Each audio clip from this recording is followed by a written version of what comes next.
시청자 여러분 안녕하십니까? TV조선 뉴스특보 시작합니다. 자, 오늘 3차 남북 정상회담 둘째 날입니다. 이 시각 남북 정상 오전에 2차 정상회담을 지금 진행 중인 상황으로 지금 전해지고 있습니다. 김정은 위원장이요, 문재인 대통령이 묵고 있는 백화원 영빈관으로 직접 와서 정상회담이 거기서 지금 열리고 있습니다. 그리고 11시 30분쯤 예정만 돼 있는 겁니다. 이 공동 기자회견이 지금 예정이 돼 있습니다. 지금 회담은 김정은 위원장과 문재인 대통령 단 둘이서 단독으로 지금 회담을 이어가고 있다는 소식이 들어오고 있습니다. 오늘도 이 뉴스특보 이 출연자들과 대담을 하는 중이라도 이 평양 현지 화면과 내용이 들어오는 대로 곧바로 소개를 해 올리면서 진행을 좀 해보도록 하겠습니다. 네, 출연진 소개해드립니다. 송대성 전 세종연구소 소장, 이인배 협력안보연구원장, 신인균 경기대 한반도전략문제연구소 부소장, 김대영 한국국가전략연구원과 송문희 고려대 정치리더십센터 교수 그렇게 나와주셨습니다. 안녕하십니까? 네, 안녕하십니까?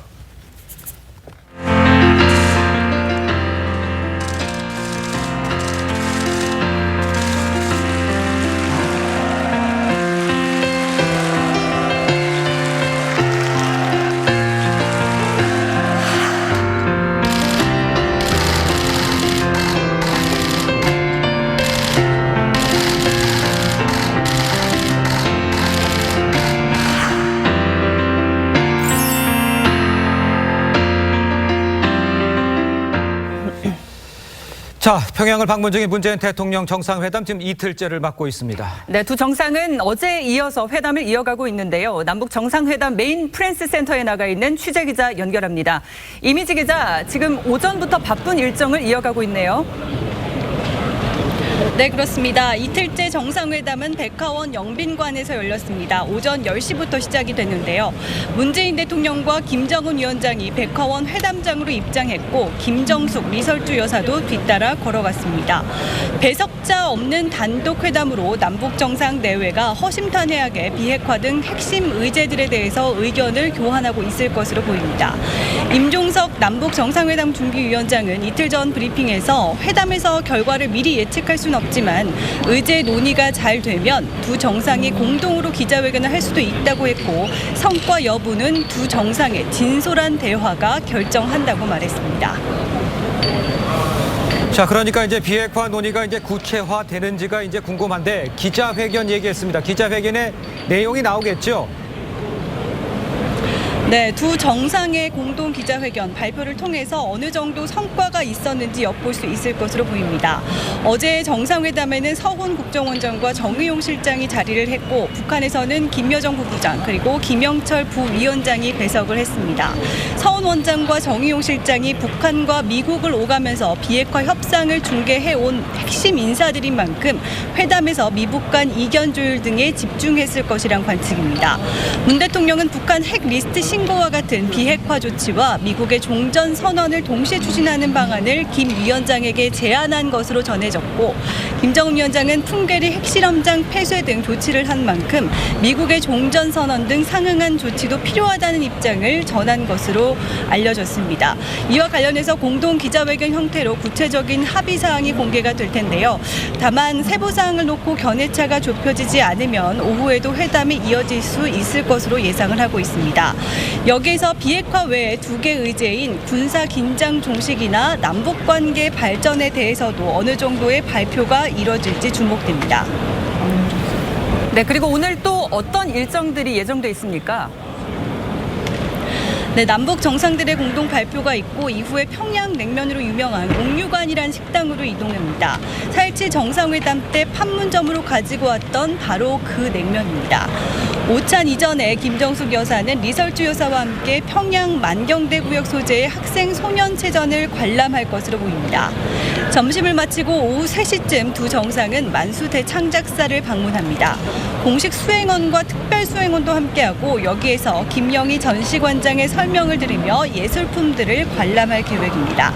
이 시간에 경제인들은 황해북도의 양묘장을 방문하기로 되어 있습니다. 많지 않은 7시경 이루어질 계획입니다. 평양 시민들도 자주 찾는 평양 대동강 수산물 식당을 방문해서 자연스럽게 평양 시민들도 어우러져서 저녁 식사를 할 계획입니다. 이후 8시 30분 능라도에 있는 북한 최대 규모 종합 체육 경기장에서 대집단 체조 예술 공연을 관람하는데요. 빛나는 조국을 기반으로 해서 문 대통령을 환영하는 내용이 담길 것으로 보입니다. 지금까지 프레스센터에서 TV조선 이미지입니다. 자, 지금 남북 정상이 다 두 분이서만 지금 단독 정상회담을 이어가고 있다. 이런 소식 계속 전해드리고 있습니다. 저희 패널 분들과 좀 이야기를 나눠보도록 하겠습니다. 먼저 우리 송대성 소장님, 지금 보면 깜짝 파격 행보가 계속 이어지고 있는데 지금 영빈까지 와서 지금 단둘이서 가장 중요한 지금 대담이 지금 진행되고 있다. 이렇게 봐야 되겠죠? 비핵화에 관련해서는. 그렇죠. 그 지금 단독 두 분이 지금 이제 회담을 하고 있는데 이 공산주의 국가들과 단독 회담이 좋을 것도 있고 나쁠 것도 있어요.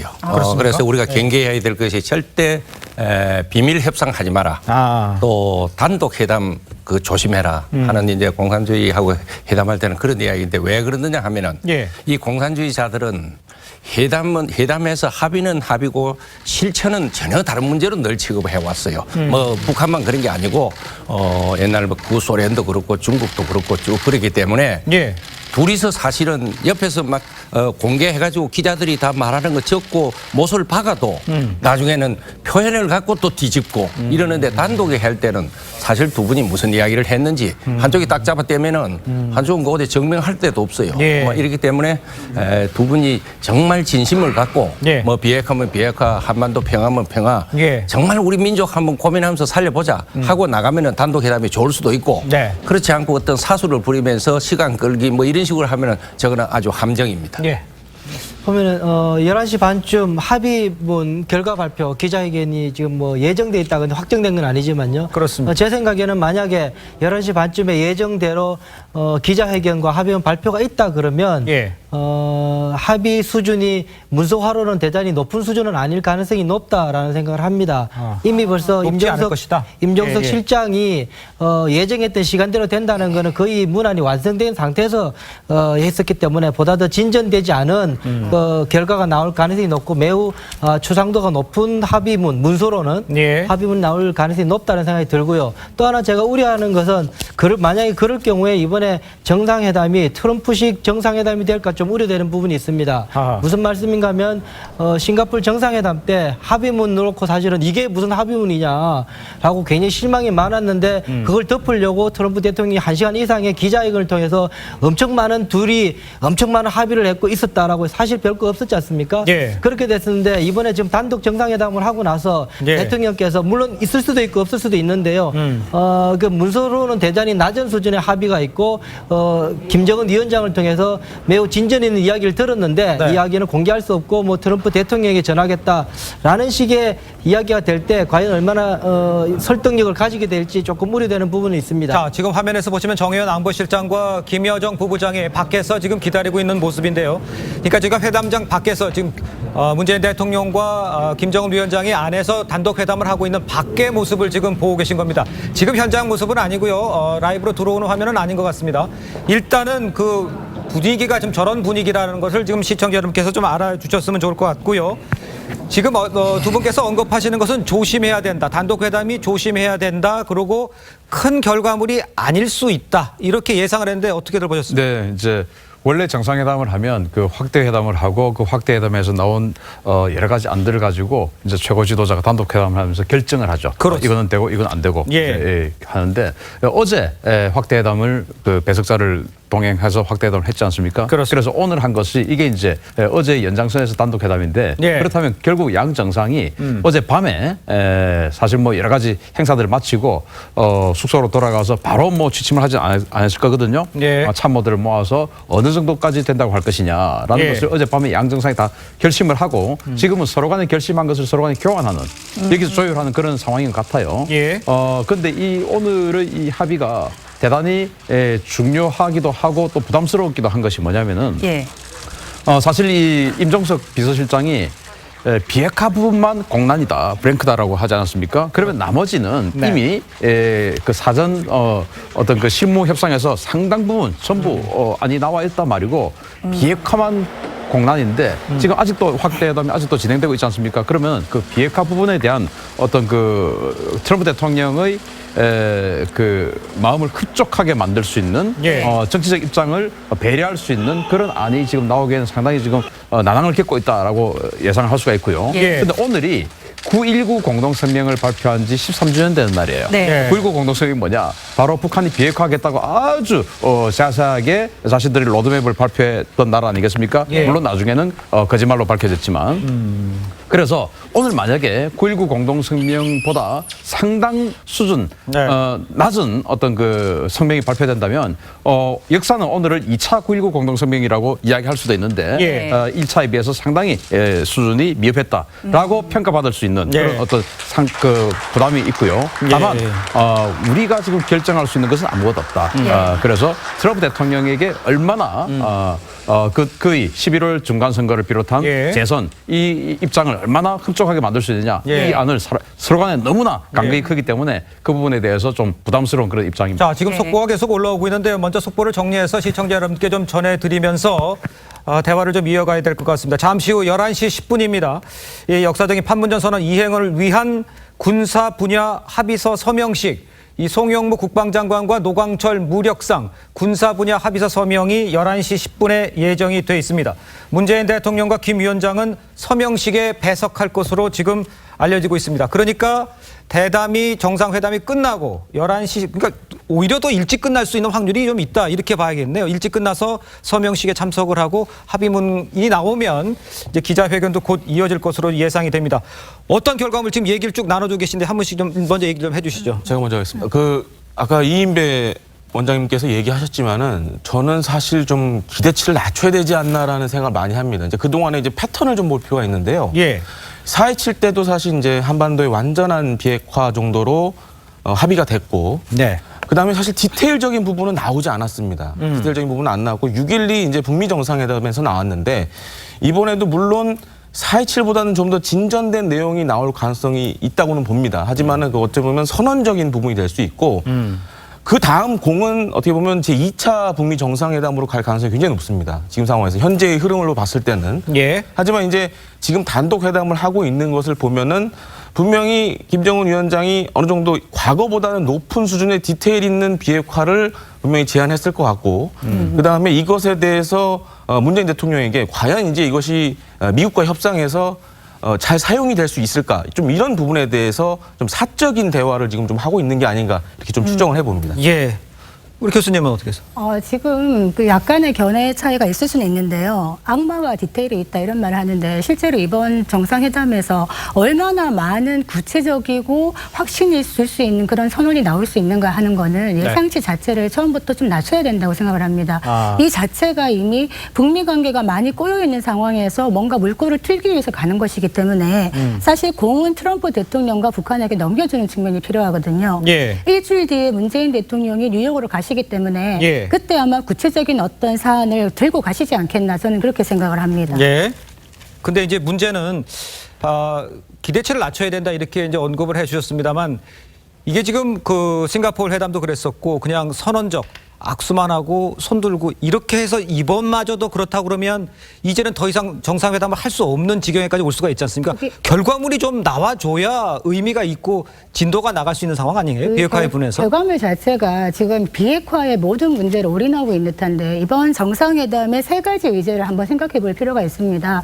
비핵화의 의제도 이번에 처음 들어가긴 했지만 나머지 두 개는 뭐냐면 남북관계 개선 그리고 남북 간의 군사 긴장 완화 이런 것입니다. 아마 비핵화 문제는 남과 북만이 풀 수 없는 문제가 있기 때문에 일정 부분은 블랭크로 남겨둘 수밖에 없지만 이 나머지 두 개에 대해서는 아마 실효성 있는 어떤 공동 선언문을 발표하지 않을까 이런 생각을 합니다. 그렇군요.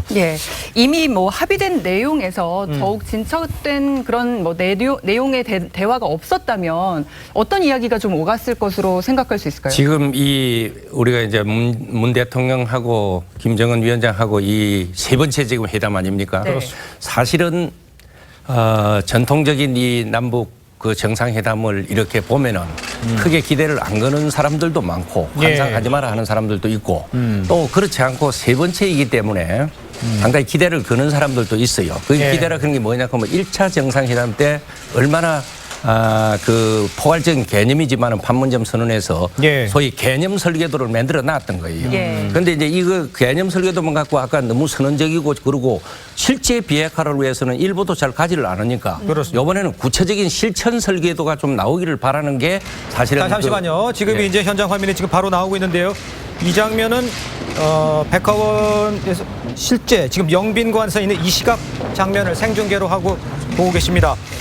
문재인 대통령 표정이 조금 제 생각보다 어두워 보이는 것 같기는 한데 어떤 결과물이 했고 지금 정상회담을 마치고 나오는 장면을 지금 생중계 화면으로 직접 보고 계십니다. 회담이 끝났습니다. 끝나고 지금 문재인 대통령이 회담장을 떠나서 서명 장소, 그러니까 군사 분야 합의서 서명식에 참석하기 위해서 이동하는 장면인데 제 생각인지만 모르겠습니다만 표정은 조금 어둡지 않은 것인가 아닌가, 어두운 것이 아닌가 이런 생각을 하게 됩니다. 남북 정상회담이 종료가 됐고 곧 군사 분야의 서명식이 있을 것으로 예상이 되고 지금 들어오는 화면은 막 정상회담이 끝나고 서명식 장소로 이동하는 생중계 화면을 시청자 여러분께서 직접 보고 계십니다. 예, 저희가 이야기했던 것처럼 단독 회담 후에 확대 회담은 없이 지금 바로 서명식을 하고요. 언론 발표를 하는 것으로 전해집니다. 예, 지금 저 장소가 이제 군사 분야 합의에 대한 서명식이 있고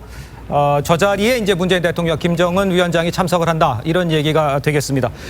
자, 보셨습니다. 그 문재인 대통령의 표정이 물론 너무 제가 오버해서 잘못 생각하는 것도 있는데 어떻게 보셨습니까?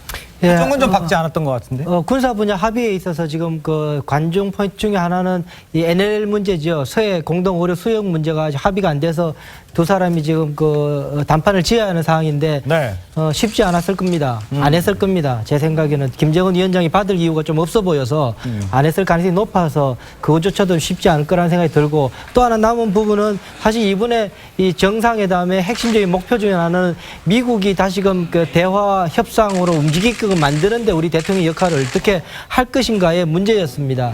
사실 지난번 특사가 갔을 때 김정은 위원장의 말이 뭐였냐면은 전반기 임기 내에 비핵화를 할 수 있다라는 말을 미국 속에 전했지 않습니까?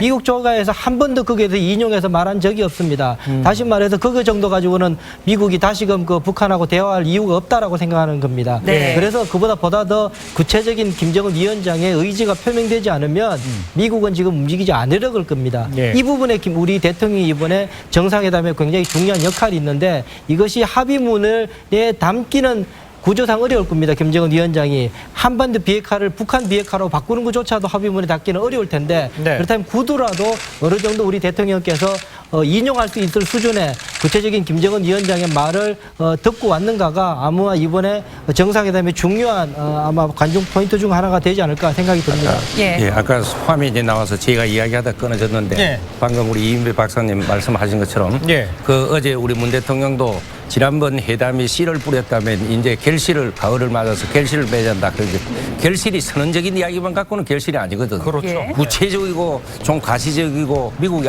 그러면 이 정도면 정말 노력을 하는구나 하는 게 이게 결실인데 만약에 표정이 어두웠다면은 저는 뭐 잘 모르겠습니다. 저 순간 표정 갖고 그런 결실이 조금 약해지지 않았나 이런 생각이 듭니다. 아까 좀 전에 화면 같은 거 이제 노동당 그 청사에서 이제 사람들 만나고 이럴 때 화난 장면과는 조금 달라 보였다. 뭐 이런 쪽으로 정도로 이해를 해 주셨으면 좋을 것 같고요. 저희가 바라는 게 그런 거 아니겠습니까? 좀 더 진전된 비핵화에 관한 진전된 합의, 또 진전된 결과 이런 거를 문재인 대통령이 좀 들고 와 주셨으면 하는 게 이제 바람이고 그게 이루어졌으면 하는 기대가 있는 거 아니겠습니까? 그런데 지금 한 정도로 봐서는 그렇게 원만한 정도 결과가 눈이 나오지 않을 것 같다 이런 얘기들이지 않습니까? 지금 결과적으로. 정말 아까 그 표정을 보고 저도 깜짝 놀랐어요. 그 문재인 대통령 표정이 이제 그 입을 좀 다무시고 지금 나오는 저 장면입니다. 조금 어두운 좀 비장한 그런 표정이신데 평소에 항상 웃고 있는 그런 표정은 아니거든요. 따라서 지난 70분간 저 표정을 보면 두 가지로 해석할 수 있죠. 지난 70분간 육체적으로 좀 힘들었다. 뭐 그것이라면 정말 본인에게는 불행 좀 힘든 일이겠죠. 어쨌든 전체적으로 봐서 다행이지만 만약에 대화의 분위기가 김정은 위원장 그 스타일 좀 봤지 않습니까? 아주 솔직 담백하고 뭐 그런 스타일입니다. 그렇다는 것은 직설적이란 말이다. 아주 직선적인 사람이란 말인데 이거는 안 됩니다. 또 뭐 이건 결코 받을 수 없습니다라고 아주 강하게 여러 가지 어떤 그 사안을 부인했을 수가 있다. 그렇게 되면 결국 이번 3차 남북 정상회담의 목표는 남북 관계 개선 그리고 군사적 충돌 긴장 완화 이런 것들은 사실은 부수적인 이야기예요.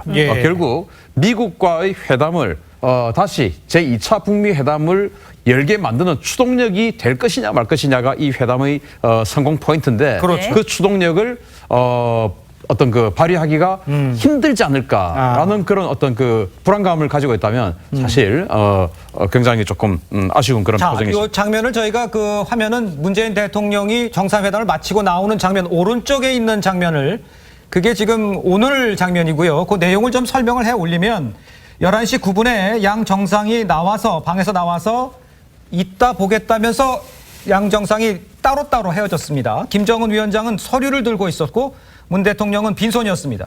김정은 위원장은 김여정과 다른 방으로 들어갔고 문 대통령은요 주영훈, 조한기 등 뒤에서 비서관들이죠. 뒤에서 정의용 안보실장과 강경화 외교부 장관, 수행단들과 다른 방으로 이동을 했습니다. 그러니까 다른 방으로 각자 이동을 했다가 잠시 뒤에 서명식 때 다시 모여서 행사를 진행하는 이런 순서가 되겠고요. 시간은 지금 정상회담이 70분 정도 회담을 한 것으로 지금 예상이 되고요.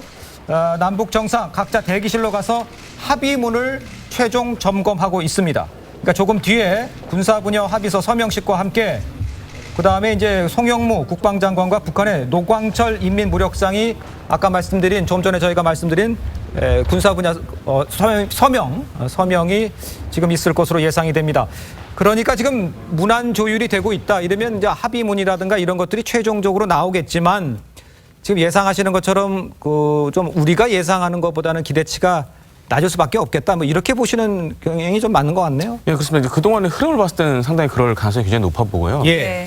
다만 이제 뭐 표정으로 우리가 여기서 섣부르게 예측하는 건 좀 아직은 그렇죠? 좀 이른 것 같습니다. 그래서 결과물이 나와 봐야 이제 제대로 될 걸 알 수 있을 것 같은데요.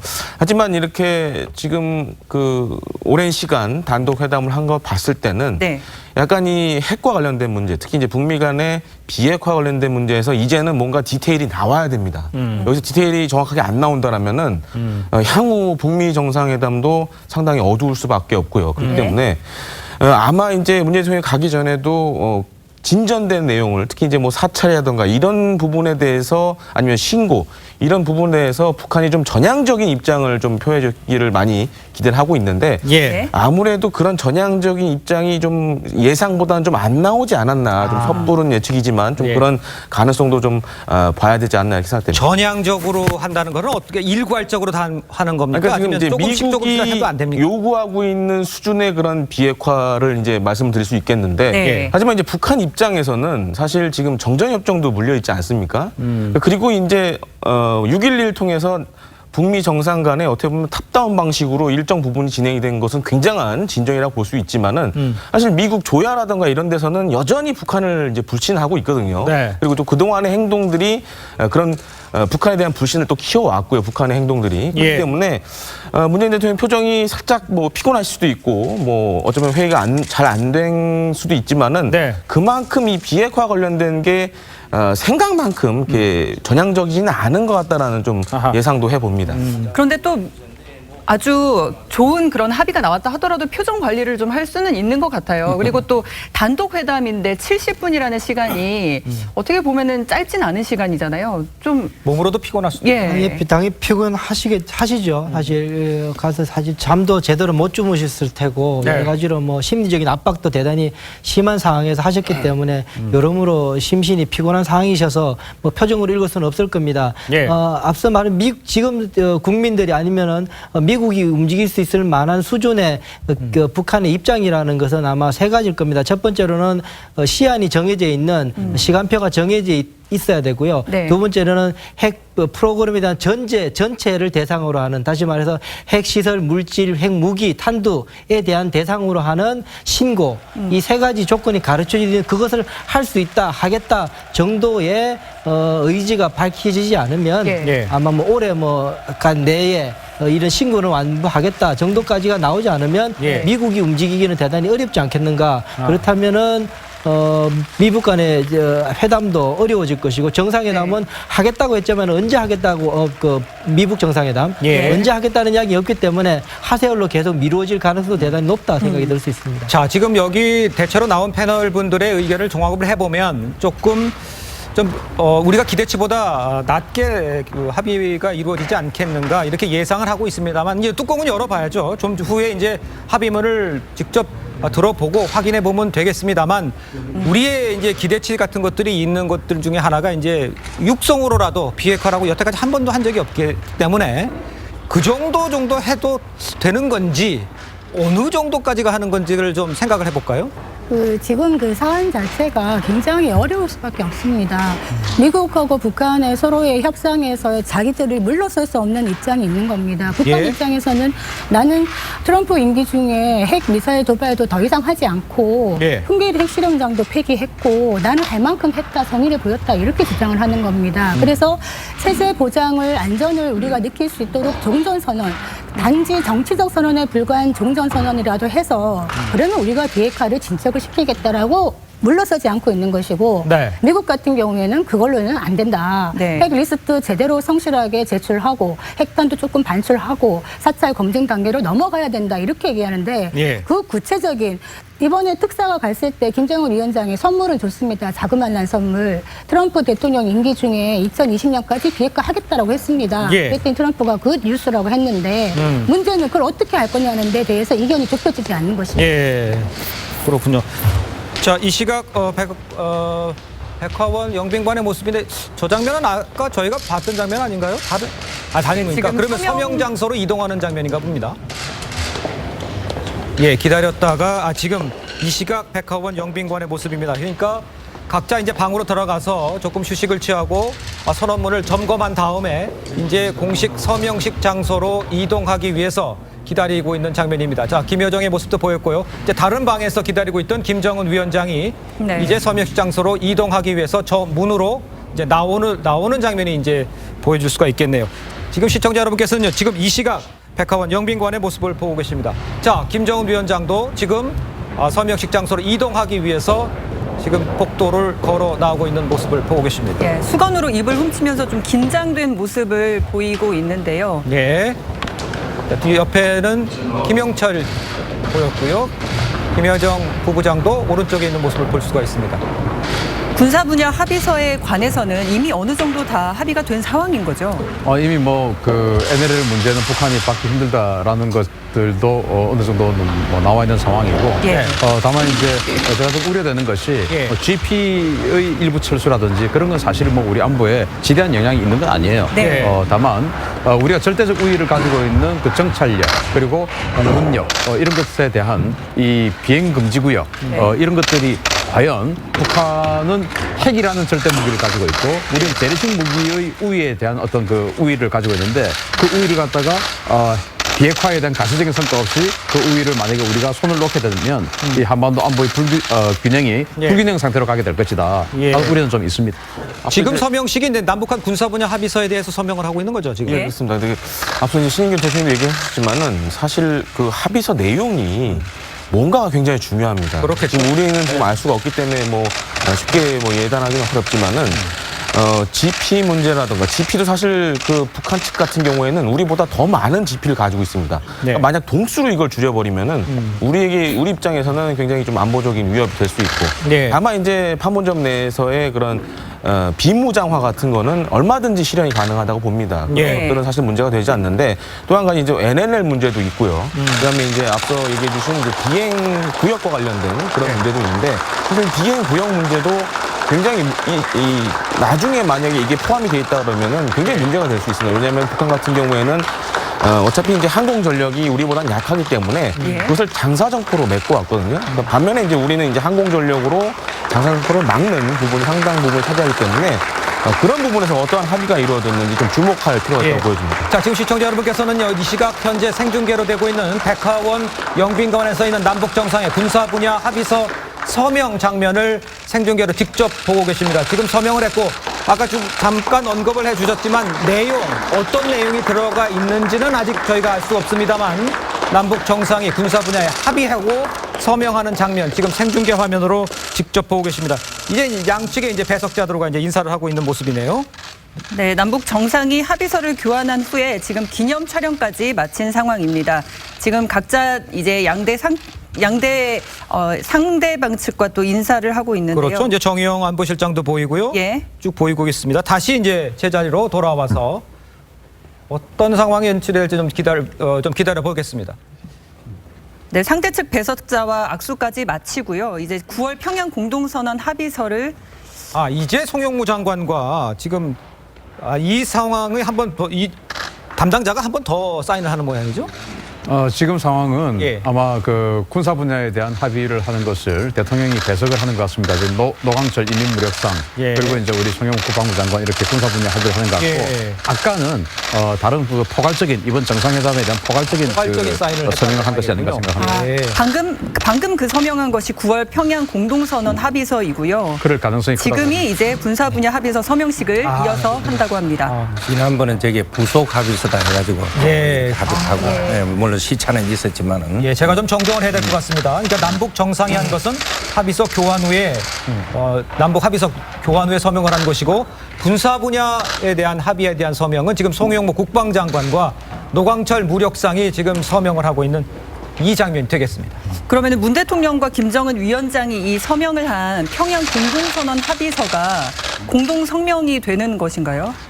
합의서와 성명은 또 다른 측면인데요. 지금 아까 이제 남북 관계에서의 개선이나 군사적 긴장 완화 이 두 의제가 사실은 부수적일 수 있다 이렇게 이제 생각하시는 수도 있는데 저는 이게 부수적인 것이 아니라 오히려 남북 관계와 북미 관계를 투트랙으로 생각해서 끌고 나가야 된다 이렇게 생각을 합니다. 왜냐하면 남북 간에 이럴수록 뭔가 군사적 긴장 완화와 남북 간이 한 목소리로 뭔가를 해나갈 때 한반도 문제에 있어서 미국이나 중국에 대해서도 우리가 말할 수 있는 발언권에 힘이 실리는 것이거든요.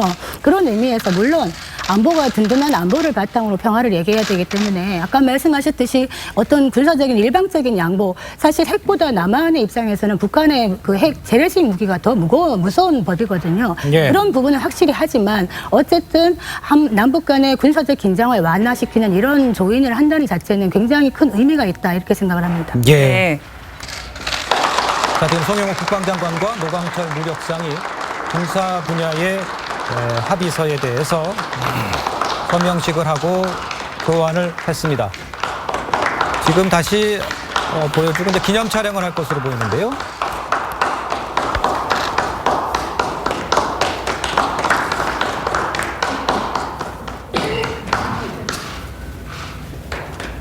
내지가 아주 많은 것으로 봐서 합의 내용이 많은 것 같습니다. 합의 내용은 좀 많은 것 같습니다. 합의 내용으로 예상이 됐던 것이 DMZ의 GP 시범 철수와 또 JSA 이제 비무장화 또 공동 유해 발굴 등에 대해서 의견을 어느 정도 접근하는지에 대해서 굉장히 관심이 많았는데요. 어떻게 생각하세요? 팀장님 어떻게 보십니까? 저거는 사실은 지금 뭐 초안들이 아니고 지난 70년 이렇게 보면 군사 분야 제의와 그에 대한 반응과 이렇게 보면은 사실 저 내용들은 발표돼 보면 알지만 다 있는 내용들일 겁니다. 단지 실천이 안 돼서 그렇지. 지난번 기본 합의서일 때도 부속 합의서가 나오고 할 때는 그게 뭐 온갖 내용들이 다 있거든요. 비무장지대 비무장화라든가 아마 이제 이런 여러 가지 문제들을 아마 축약을 해가지고 조금 더 이거는 정말 실천해야 되지 않느냐 하는 쪽으로 요약된 것이 아닌가 아마 저는 그런 생각을 합니다. 자, 지금 글쎄요. 저희들이 이제 현장에서 보는 그 행사 일정들이 어떻게 이루어지는지 저희가 깜짝깜짝 이루어지는 것들이 많고 그런 것들을 예측을 할 수가 없어서 좀 화면만 봐서는 좀 이해하기가 어려울 것 같습니다만 군사 분야의 서명식이 있었고 저희가 당초 예상하기는 같이 이동을 해서 공동 기자회견을 할 것으로 예상을 했습니다만 지금 각자 방으로 이동을 했단 말이죠. 그렇다면 잠시 후에 다시 모여서 공동 기자회견을 할 수 있다는 뜻인가요? 어떻게 봐야 됩니까, 저 상황은? 지금 어제와 오늘 아침까지 표정으로 볼 때는 지금 꽤 많은 이야기를 하면 서로 이제 그 의미는 없지만 서로 정겨운 이야기도 꽤 많이 하면서 입장을 하시거나 퇴장을 하시거나 했었는데 이 장면을 봤을 때는 꽤 조금 분위기가 좀 무거워 보이는 그런 부분이 있습니다. 그래서 기자회견을 해서 더 이야기할 것이 있는지는 모르겠습니다만 지금 사실 더 나올 게 있을지는 모르겠습니다. 지금 눈도 안 마주치고 서로 이렇게 오시는 장면까지 보이는 거 보면 아마 우리 대통령께서 이번에는 김정은 위원장에게 좀 세게 비핵화에 대해서 이야기를 좀 건넸었고 거기에 대해서 김정은 위원장이 좀 반발이 있었던 건 아닌가라는 생각이 듭니다만 그건 알 수 없는 것 같고요. 잠시 취재진의 좀 전원이 들어오고 있는데요. 공동 기자회견이 이어질 것으로 원래 공지가 됐었다고 합니다. 공지가 됐었는데 잠시 쉬었다가 하는 것으로 지금 그렇게 예측은 하고 있습니다. 그러나 아직 뭐 결과가 어떻게 될지는 좀 알 수가 없는 상황인데 저희입니다. 좀 더 지켜보면서 이야기를 좀 이어가도록 하죠. 지금 전체적으로 보면 군사 분야 또 경제 협력 이재용 부회장 같은 경우에도 올려가서 굉장히 환대를 받았다고 하는데 군사 분야와 남북 관계에 있어서는 빈전이 있다 혼치더라도 비핵화 부분에 진전이 없다면 이거는 굉장히 지금 상황에서는 어렵다. 좀 정상회담이 성과가 낮다 이렇게 봐야 되는 상황 아니겠습니까? 아닙니까? 잠재적으로 깔리는 것이죠. 지금 남북 경협이나 이런 교류에 있어가지고 이번에 이재용 부회장 같은 경우에 북한에서 오라고 초대를 했다는 거 아닙니까? 근데 정부에서는 그거 아니라고 얘기하고 있지만 김정은 입장에서는 남한의 경제계의 기업 총수들을 불러서 북한과의 발전을 같이 해나갈 수 있는 걸 모색하고 싶은 겁니다. 그렇지만 지금 대북 제재 하에서 드러내놓고 이런 얘기를 할 수가 없거든요. 그러다 보면 아마 가서 2박 3일 동안 이분들하고 많은 토의와 많은 거를 지금 보고 다니고 과학단지를 시찰한다든지 우리 도로 사정이 이렇다, 전기가 안 좋다 이런 얘기를 많이 할 겁니다. 그래서 아마 차후에 대북 제재가 완화됐을 때 비핵화 문제가 잘 풀렸을 때 남북 간에 어떤 식으로 이거를 협력하는 부분이 어떤 건지 서로 감을 잡기 위해서 그리고 물밑에서 굉장히 왕성하게 움직이고 있을 것이다 이렇게 생각을 합니다. 지금 그 트럼프 미국 대통령과 기자회견을 했던 모습이랑은 좀 다를 것으로 전해지거든요. 공동 언론 발표인데 이제 기자들의 질의응답이 있지는 않고 그냥 일방적인 발표로 이어질 것으로 전해지고 있습니다. 그리고 지금 이렇게 시간을 또 갖고 이 언론 발표를 준비하는 걸 보면 좀 굉장히 상황이 좀 긴박해 보이기도 해요. 저는 지금 굉장히 안타깝지만 좀 비관적으로 보이는 느낌들이 계속 나오고 있거든요. 왜냐하면 지금 뭐 군사적 긴장 완화, 남북 관계 개선, 그리고 경제적 교류, 뭐 인도주의적 어떤 교류 이런 것들이 다 중요합니다. 중요하지만 궁극적으로 남북 관계 개선이 되려면은 북한의 비핵화라는 장애물을 넘어야 됩니다. 그거 넘지 않고서는 아주 겉의 가죽만 두드릴 뿐이지 정말 내부에 있는 모든 어떤 내상을 치료하려면 비핵화가 가지 않고서는 남북 관계 개선의 궁극으로 갈 수 없어요. 그래서 지금 트럼프 대통령은 분명히 이야기를 합니다. 비핵화에 대한 어떤 전향적인 조치 없이는 정상회담 할 수 없다. 그럼 트럼프 대통령과 김정은 위원장과의 2차 북미 정상회담이 있다 한들 그것이 또 비핵화로 간다는 보장도 없는데 단 그 2차 북미 정상회담이 비핵화의 어떤 하나의 계기는 될 수가 있거든요. 그런데 지금 이 어떤 두 정상의 표정으로 봐서는 거기까지 가기도 힘들지 않느냐라고 생각을 하고 또 일각에서는 방금 송 교수님도 말씀을 해주셨지만 남북 관계 개선이 비핵화를 끌고 갈 수 있지 않느냐라는 말씀을 해주세요. 그러나 그거는 이제 어떤 시각이 차이인 것이죠. 비핵화가 남북관계 개선을 끌고 갈 수 있다. 또는 남북관계 개선이 비핵화를 끌고 갈 수 있다는 시각인데 저는 안타깝게도 미국이라는 절대적인 상수가 있기 때문에 우리 국제관계에는 비핵화 없이 남북관계 개선 갈 수 없다는 겁니다. 문재인 대통령 근본적으로 보면요. 저 역사를 보면 짧게 몇 가지만 사례를 이야기해 보면은 2000년에 남북 정상회담 1차 정상회담이 있고 나서 2002년에 농축 우라늄 사건으로 인해가지고 남북 관계가 완전히 제로 상태로 다시 돌아가게 됩니다. 2007년에 제2차 남북 정상회담이 있고 나서 2009년에 핵실험을 하게 됩니다. 그렇게 다시금 또 백지 상태가 됩니다. 이런 상태가 계속 좀 이어지고 있다는 거죠. 그래서 사실은 이 신뢰 구축하는 게 대단히 중요합니다만 예. 이것이 갖는 한계는 국제 질서 속에서 굉장히 한계가 있을 수밖에 없고 늘 이것이 미국과의 관계 속에서 다시금 제자리 걸음으로 돌아올 수 있기 때문에 이번만이라도 예. 한번 이거를 넘으려고 그러면 비핵화가 모든 것은 아니죠. 남북 관계가 훨씬 더 중요하고 우리가 처리해야 될 건 많지만 네. 그것을 넘지 않으면 갈 수 없는 그런 문제가 있어서 이번에 우리는 그 부분에 좀 초점을 맞췄던 것 아닌가라는 생각이 들고 아까 합의문 잠깐 보일 때 보니까 한 8문장 정도 대통령께서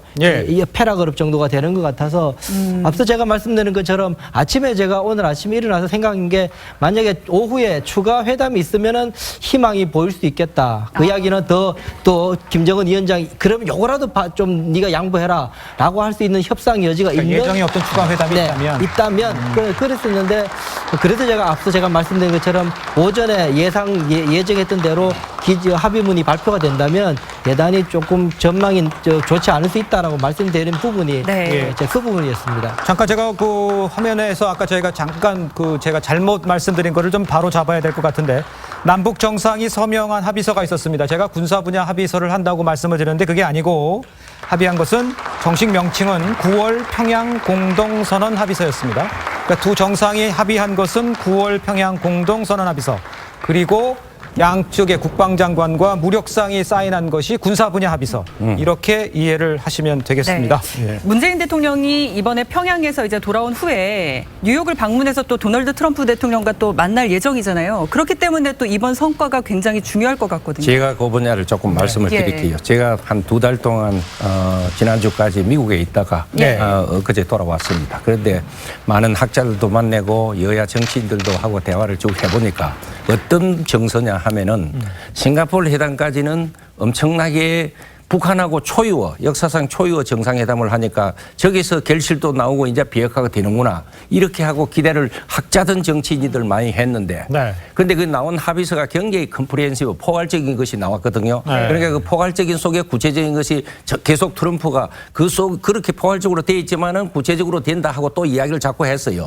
그런데 북한의 그 나오는 반응이 그렇지를 않고 하니까 학자든 뭐이든 북한하고 포괄적인 그 어떤 합의를 해가지고는 그 자체가 실패다 하면서 계속 압박을 가하고 트럼프 정부가 참 어려운 상황에 있어요. 그러니까 이번에는 저는 남북 정상회담이 우리 문재인 대통령도 그런 말씀을 하셨지만은 뭔가 미국과 북한이 다시 한 번 더 정상회담을 하도록 중간에 이제 좀 중재자 역할을 하겠다 하는 게 큰 임무 중에 하나예요. 그런데 이제 미국의 정서는 지금 그 포괄적인 것을 해놓고 아무 성과가 없으니까 구체적으로 이야기한 게 구체적인 게 뭐냐 물었더니 정확한 신고가 있어야 된다 이거예요.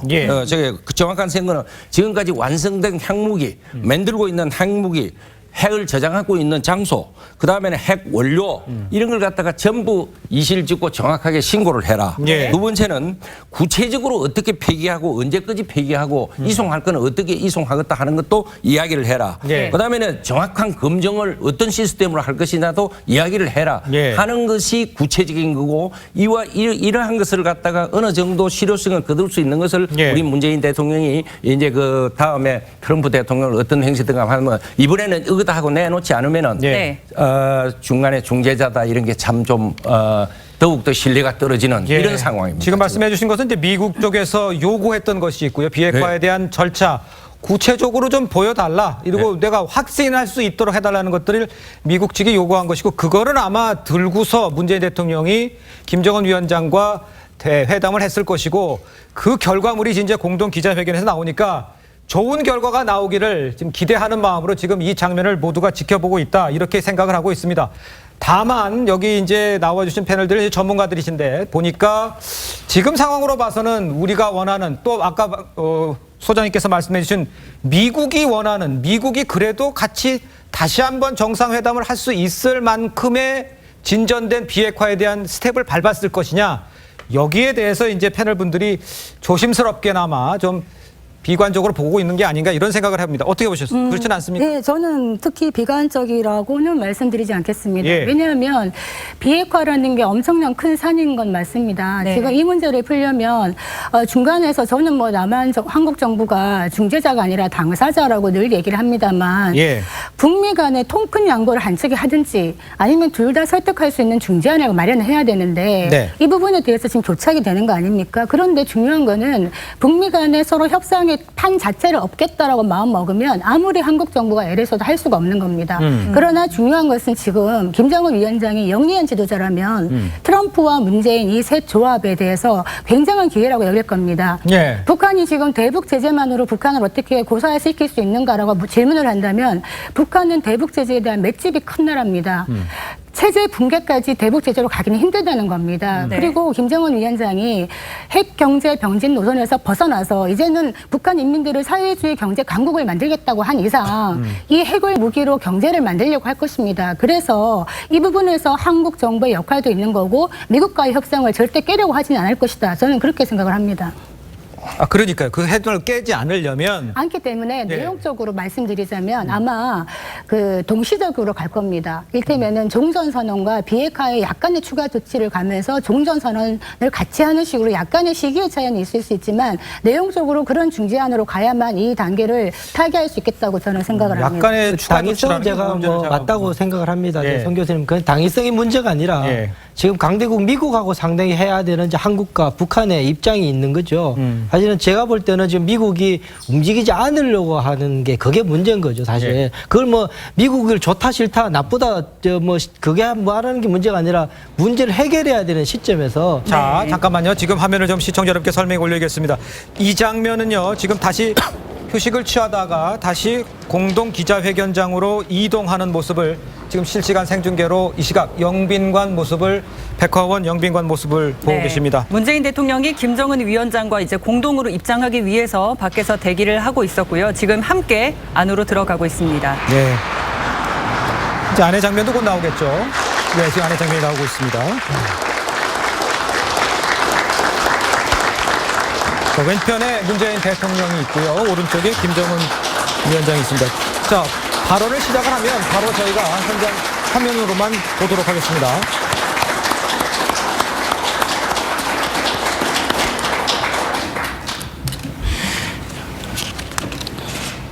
친애하는 여러분, 북과 남 해외 동포형제 자매들, 판문점 선언 이행이 풍성한 수확을 안고 평양에서 세 번째로 만난 나와 문재인 대통령은 방금 역사적인 9월 평양 공동선언에 서명하였습니다. 판문점에서 탄생한 4.27 선언에 받들려 북남 관계가 역사적 전환의 첫 자국을 띄웠다면 9월 평양 공동선언은 관계 개선의 더 높은 단계를 열어놓고 조선 반도를 공고한 평화 안전지대로 만들며 평화 번영의 시대를 보다 앞당겨 오게 될 것입니다. 나는 이 뜻깊은 자리를 빌어 판문점에서의 약속을 실천하기 위해 진정 어린 노력을 기울여온 문재인 대통령과 남측 관계자 여러분들께 진심으로 되는 사의를 표합니다.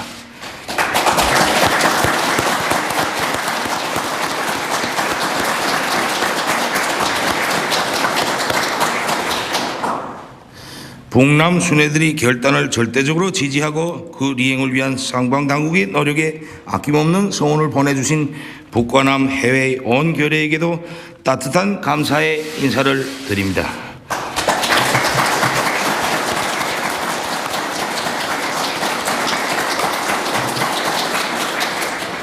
올해 들어 북과 남이 함께 손잡고 걸어온 평창으로부터 평양에로의 220여일, 이 봄 여름 계절은 혈연의 정으로 따뜻하고 화합과 통일의 열기로 뜨거웠습니다. 그 정과 열을 자양분으로 판문점의 봄날에 뿌린 화합과 평화의 씨앗들이 싹트고 자라 가을과 더불어 알찬 열매가 되었습니다.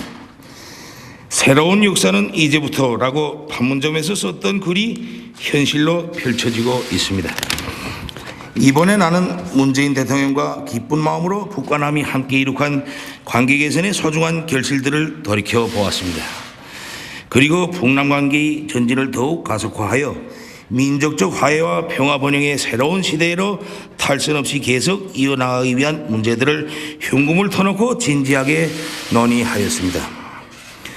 우리 민족의 운명은 우리 스스로 결정한다는 자주의 원칙을 다시금 확인하고 첫 출발을 잘 뗀 북남 관계를 시대와 민심의 요구에 부응하게 한 단계 도약시켜 전면적으로 발전시켜 나가기 위한 실천적 대책들에 대해 논의하였습니다.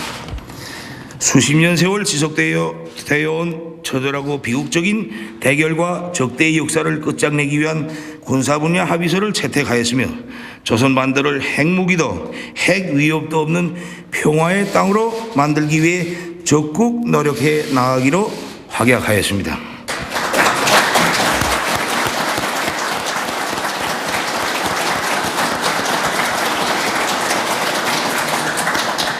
각계각층의 내환과 접촉, 다방면적인 대화와 협력, 다양한 교류를 활성화하여 민족 화해와 통일의 대화가 더는 거스를 수 없이 북남 삼천리에 영영히 흐르도록 하기 위한 구체적 방도도 협의하였습니다.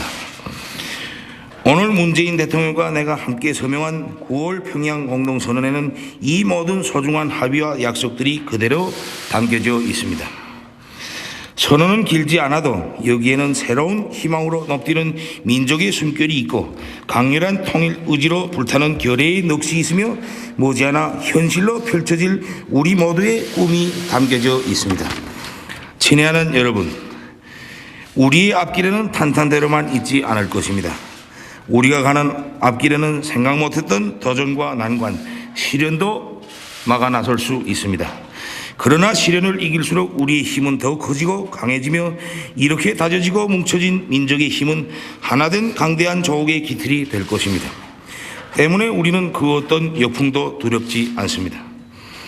세계는 오랫동안 짓눌리고 갈라져 고통과 불행을 겪어온 우리 민족이 어떻게 자기의 힘으로 자기의 앞날을 당겨오는가를 똑똑히 보게 될 것입니다. 나는 문재인 대통령에게 가까운 시일 안에 서울을 방문할 것을 약속했습니다.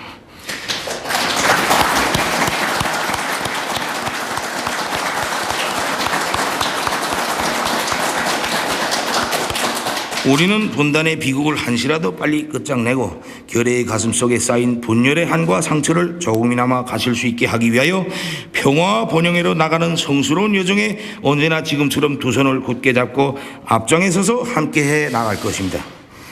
뜻깊은 평양 상봉에서 훌륭한 결실을 맺을 수 있게 성의와 노력을 다한 문재인 대통령과 남측 관계자 여러분들께 다시 한번 사의를 표합니다.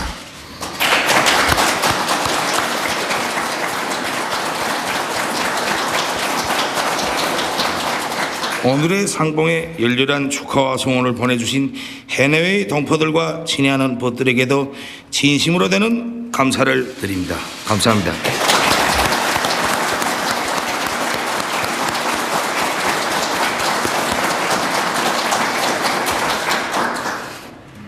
북녘 동포 여러분, 남녘의 국민 여러분, 해외 동포 여러분, 전쟁 없는 한반도가 시작되었습니다. 남과 북은 오늘 한반도 전 지역에서 전쟁을 일으킬 수 있는 모든 위험을 없애기로 합의했습니다. 남북 군사공동위원회를 가동해 군사 분야 합의 사항의 이행을 위한 상시적 협의를 진행하기로 했습니다. 1953년 정전협정으로 포성은 멈췄지만 지난 65년 전쟁은 우리의 삶에서 계속되었습니다. 죽어야 할 이유가 없는 젊은 목숨들이 사라졌고 이웃들 사이에 보이지 않는 벽이 생겼습니다. 한반도를 항구적 평화지대로 만들어감으로써 우리는 이제 우리의 삶을 정상으로 돌려놓을 수 있게 되었습니다. 그동안 전쟁의 위협과 이념의 대결이 만들어온 특권과 부패, 반인권으로부터 벗어나 우리 사회를 온전히 국민의 나라로 복원할 수 있게 되었습니다. 나는 오늘 이 말씀을 드릴 수 있어 참으로 가슴 벅찹니다. 남과 북은 처음으로 비핵화 방안도 합의했습니다. 매우 의미 있는 성과입니다. 북측은 동창리 엔진 시험장과 미사일 발사대를 유관국의 전문가들의 참여하에 영구적으로 폐쇄하기로 했습니다. 또한 미국의 상응 조치에 따라 영변 핵시설의 영구 폐기와 같은 추가적 조치도 취해 나가기로 했습니다.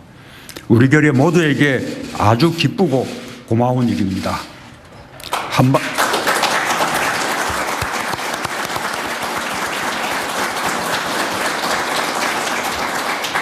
한반도의 완전한 비핵화가 멀지 않았습니다. 남과 북은 앞으로도 미국 등 국제사회와 비핵화의 최종 달성을 위해 긴밀하게 협의하고 협력해 나가기로 했습니다. 우리의 역할도 막중해졌습니다. 국민들의 신뢰와 지지가 어느 때보다 절실합니다. 북녘의 동포 여러분, 남녘의 국민 여러분, 지난 판문점 선언 이후 한반도와 그 주변에는 역사적 사변이라고 해도 좋을 거대한 변화가 일어나고 있습니다. 사상 최초로 북미 정상이 마주 앉아 회담을 하고 합의사항을 내놓았습니다. 북측은 추가 핵실험과 미사일 실험을 일치하지 않겠다고 약속했으며 이를 지켰습니다. 한미 양국도 대규모 연합훈련을 중단했습니다. 개성에는 남북 공동연락사무소가 설치되었습니다.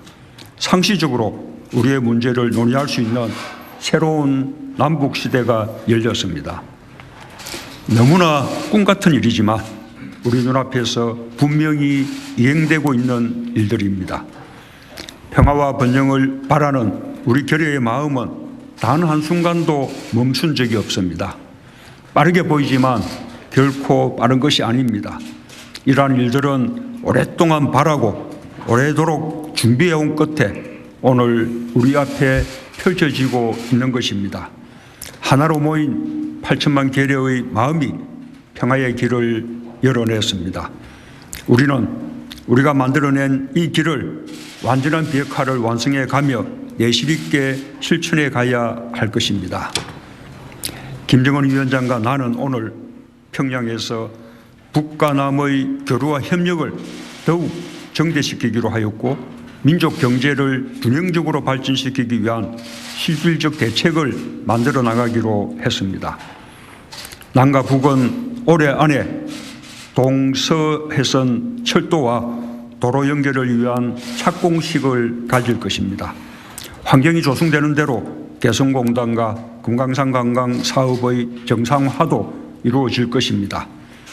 한반도 환경협력과 전염성 질병의 유입과 확산을 막기 위한 보건의료 분야의 협력은 즉시 추진될 수 있을 것입니다.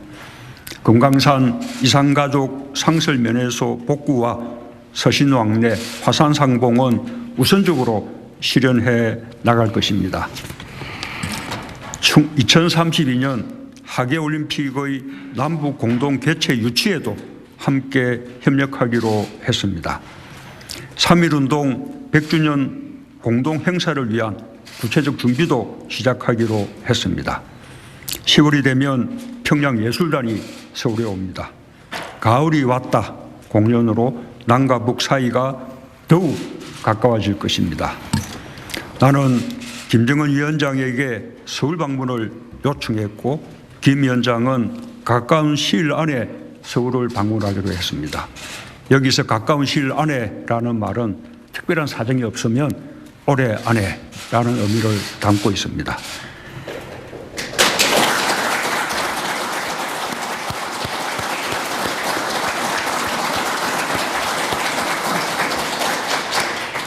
김 위원장의 서울 방문은 최초의 북측 최고 지도자의 방문이 될 것이며 남북관계의 획기적 전기가 마련될 것입니다. 북녘 동포 여러분, 남녘의 국민 여러분, 해외 동포 여러분, 김정은 위원장은 오늘 한반도 비핵화의 길을 명확히 보여주었고 핵무기도 핵위협도 전쟁도 없는 한반도의 뜻을 같이 했습니다. 온 결여와 세계의 여망에 부응했습니다. 김정은 위원장의 결단과 실행에 깊은 경의를 표합니다.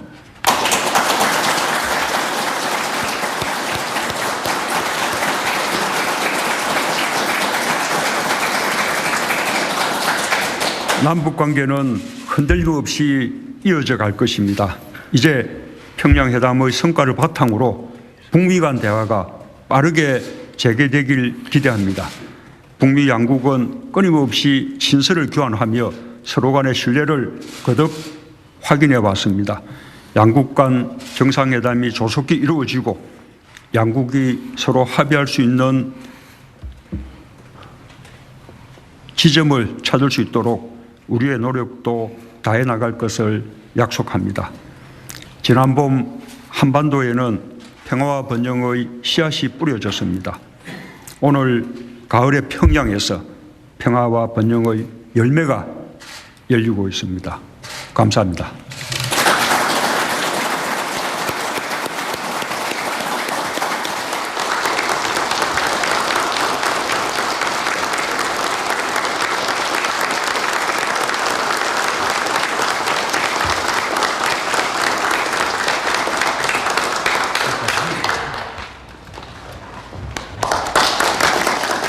지금 문재인 대통령과 김정은 위원장이요 공동으로 일단은 그 기자들이 답변을 하는 그런 기자회견이 아니고 합의된 내용들을 전달하는 그런 시간을 가졌습니다. 자, 지금 이제 웃고 환면한 모습을 좀 보여드리고 있습니다만 저희가 지금 여기서 그 내용을 좀 점검을 해봐야 될 것 같습니다. 내용을 보면요, 저희가 1차적으로 중요한 것들만 좀 몇 개만 제가 추려서 말씀을 드리면. 김정은 위원장과 한반도에 핵위협 없는 한반도를 만들도록 하자. 이 얘기가 이렇게 언급을 했는데 이게 과연 비핵화에 해당되는 내용인지 그런 내용인지를 제가 일단 좀 어떻게 보셨습니까? 그러니까 저게 그 북한의 비핵화 문제를 두고 그동안 몇 개월간 그 한반도 비핵화라는 용어를 써서는 안 되고 북한의 비핵화다. 비핵화 한다고 해서 왜 그 용어를 그렇게 어렵게 자꾸 둘러서 이야기하느냐 하고 이게 세계적인 논란거리가 돼 있거든요. 그렇습니다. 정말 비핵화를 할 것 같으면 그 이야기 못할 게 없죠. 북한이 갖고 있는 핵 원료 모든 것을 갖다가 언제까지 하겠다 하면서 그걸 화끈하게 이야기하면 되겠는데 아직도 한반도 비핵화 저는 이게 많이 기대에 떨어진다고 봐요. 아, 그렇습니다. 이제 그렇고 그리고 그다음에 이제 그 동창리 영변 핵시설 폐기 이것을 갖다가 하는데 유관기관의 전문가가 전문했다. 유관기관 그런데 관계에 있는 나라가 뭐 해석하기 대로 가 있고 지난번 그 풍계리 할 때 이래 보면 막 일본 오지 마라 뭐 이제 이런 것도 있고 그래서 이걸 실제로 동참을 시키되 어떤 기준으로 그래 동참하더라도 저 멀리 산불 난 것처럼 이렇게 또 동참을 시키는 방법도 있고 정말 구체적으로 가서 하나하나 보면서 지금 파괴시킬 것이 이러한 시설이다 하는 방법도 있고 이 방법을 어떻게 택하는데 따라 이것도 많이 그 질적으로 틀립니다. 사실 막 그런 면에서 제가 이렇게 볼 때는 미국의 정서로 볼 때는 저게 쉽게 이제 되었다 하기는 조금 미흡할 것 같습니다. 잠깐만, 제가 이제 정리를 해보면 남북 관계와 남북 간의 군사 분야의 완화, 그 다음에 남북 간의 관계 개선, 여기에 관해서는 이제 의제가 3개였지 않습니까? 여기 그 2개에 관해서는 어느 정도 진전된 합의, 또 이제 김정은 위원장이 이제 서울을 방문한다. 여기까지는 굉장히 성과물이 꽤 많은 것처럼 보이는데. 이 비핵화에 관해서는 사실 뭐 비핵화라고 말은 했습니다만 이게 가슴으로 와닿을 정도가 아니지 않느냐 이런 느낌이 드는데 어떻게 보셨습니까? 네, 그 지난 4.27 정상회담 때 비핵화 이야기가 없었기 때문에 이 공을 트럼프 대통령에게 넘기려고 하나보다라고 다들 이제 우리 생각하고 그렇게 또 평가를 했었죠. 또 6.12 싱가포르 그 정상회담 때는 또 비핵화 관련한 이야기가 또 별로 없었어요. 그럼 이게 과연 이렇게 전 세계 이목을 집중시켜서 했던 북미 정상회담이 이게 단가라는 또 그런 또 실망감을 또 자아냈어요. 그런데 오늘 이 정상회담 지금 평양 선언문을 보면 결국 그 6.12 센토사 선언과 크게 달라진 부분이 거의 없다. 여기에서 가장 핵심적인 키워드는 뭐냐 하면은 한반도 비핵화냐 아니면은 북한 내에 있는 핵시설에 대한 불능화 작업을 착수하겠다라는 어떤 그 북한이라는 그런 말이 명시적으로 들어가느냐 이게 사실 핵심이거든요. 예.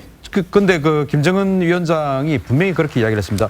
조선반도를 핵무기도 핵 위협도 없는 평화의 땅으로 만들기를 합의한다라고 했는데 북한이 그동안 쭉 주장한 것은 미국이 북한에게 핵 위협을 하고 있다라고 그동안 주장을 해왔었습니다. 예. 우리는 북한에게 핵 위협을 받고 있다라고 주장을 했고 북한은 미국에게 핵 위협을 받기 때문에 핵을 개발했다라고 주장을 해요. 예. 그러면 이 조선반도 즉 한반도의 핵 무기도 핵 위협도 없는 그런 그 평화의 땅으로 만들기로 합의한다면 어떻게 해야 됩니까?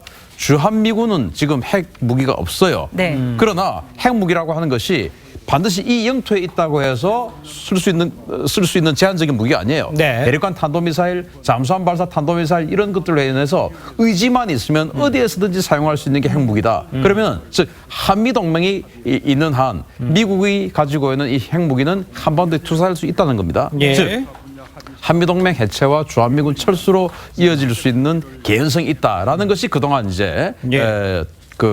어떤 다른 시각에서의 주장이었죠. 네. 저도 사실 뭐 여기에 상당히 저도 공감을 하는데 예. 이런 부분에 대해서 과연 트럼프 대통령의 공감을 얻을 수 있느냐 하는 데는 상당히 좀 부정적인. 제가 그럼 이 질문 좀 바꿔서 얘기를 해볼게요. 이렇게 한번 제가 질문 드릴게요.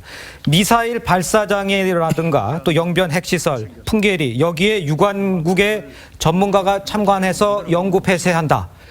이거 가지고 북한이 아니 미국이 이걸 받아들일 수가 있습니까? 이 상황에서. 저는 사실 요 안을 가지고 미국을 설득하기는 사실 힘듭니다. 힘들다. 근데 문제는 4.27 선언보다는 일부 진전했다는 점입니다. 그래서 저는 한반도의 완전한 비핵화를 다시 재확인하는 수준에서 마무리가 될 줄 알았는데 그런 이제 디테일이 하나 나왔죠. 네. 그러니까 동창리 엔진 시험장과 미사일 발사대를 유관국 전문가들이 참가해서 영구적 폐기하기로 했다. 예. 이 부분은 사실 이번 회담에서 얻어낸 예. 좀 큰 성과라고 할 수 있습니다. 네. 다만 이제 북한이 어떤 식으로 이것을 폐기를 진행하느냐는 네. 우리가 좀 더 지켜봐야 될 것 같고요. 예. 또 한 가지는 지금 연변 핵시설도 영구적 폐기를 언급을 했습니다. 네. 이것도 하나의 진전입니다. 사실 예.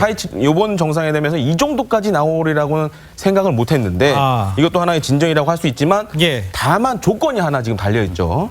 그러니까 상응 조치를 미국이 취해야 된다. 예를 들어서 모르겠습니다. 그 북한이 원하는 것이 정전 협정인지 아니면은 제재를 완화해 달라는 것인지 그 부분은 좀 미정으로 남아 있지만은. 예.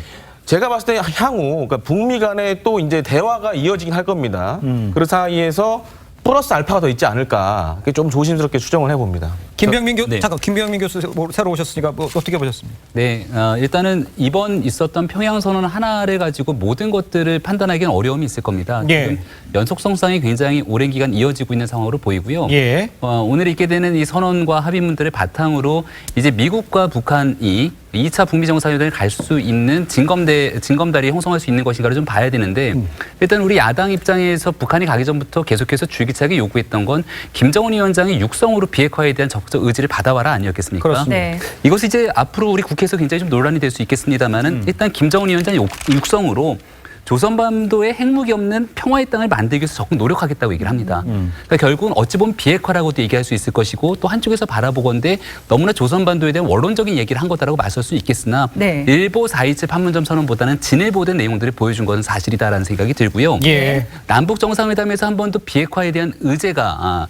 회담의 내용으로 나왔던 적이 없지만 비핵화에 대한 의제를 설정하고 거기에 대한 일부 합의를 도출했다는 것도 진전된 모습으로 보입니다. 네. 그리고 덧붙여서 지금 굉장히 새롭게 나온 얘기는 올해 안에 특별한 상황이 없으면 김정은 위원장이 예. 서울에 오겠다라고 얘기를 한 거거든요. 그렇죠. 네. 그렇다면 10월 달에 북미 정상회담이 만약에 예정이 된다면 11월 굉장히 짧은 기간 안에 김정은 위원장이 다시 서울로 오게 돼서 이 비핵화에 대한 진전 관계들을 계속 이어가겠다라고 하는 의지를 표명했기 때문에 일단은 절반 정도는 문재인 대통령이 가기 전에 어느 정도 얻어내고자 했던 부분들을 일부는 달성했다 이렇게 볼 수 있는 것 같습니다. 예. 제가 저 핵 관련해서 그 꾸준히 제가 연구했던 입장에서 말씀을 드리면 네. 지난번에 이제 그 북한이 풍계리 핵실험장을 그 폭파하는 그 행사를 했지 않습니까? 그렇습니다. 사실 그 아무 의미도 없거든요. 왜냐하면은 1998년도에 파키스탄이 그 라스코 산맥이라는 곳에서 핵실험을 4번, 5번 연속으로 했다가 그것을 이제 그 중단을 했죠. 예. 왜냐? 핵 개발 완료됐기 때문에 지금까지 핵실험 안 하고 있습니다.